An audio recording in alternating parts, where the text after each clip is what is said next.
அல்லவை தடுப்போம் news சேனலுடன் இணைந்திருங்கள்.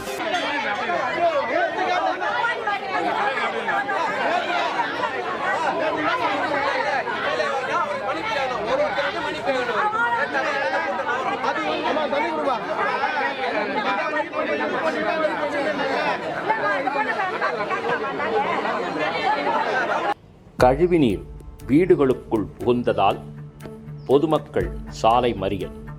தாம்பரம் மாநகராட்சிக்குட்பட்ட பம்மல் 7வது வார்டு அண்ணா நகர் தயாளன் தெருவில் கழிவுநீர் வீடுகளுக்குள் புகுந்ததால் பொதுமக்கள் பம்மல் நல்ல தம்பி சாலையில் மறியலில் ஈடுபட்டனர்.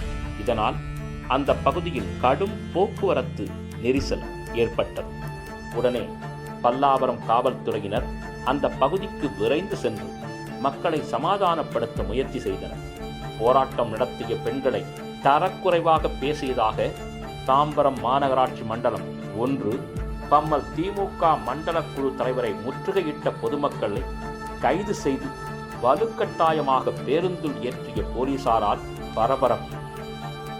சமாதானம் ஆகாத தாய்மார்கள் மற்றும் முதியவர்களை குண்டுக்கட்டாக தூக்கி பேருந்தில் ஏற்றி கைது செய்து தனியார் மண்டபத்தில் அடைத்தனர். பொதுமக்களின் பிரச்சனைகளை தீர்க்காமல் அவர்கள் கோரிக்கையை நிறைவேற்றாமல் கேள்வி கேட்ட பொதுமக்களை கைது செய்ததால் அந்த பகுதியில் பெரும் பரபரப்பு ஏற்பட்டது.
நேயர்களே, நமது அல்லவை தடுப்போம் நியூஸ் சேனலை சப்ஸ்கிரைப் பண்ணுங்க, லைக் பண்ணுங்க, ஷேர் பண்ணுங்க.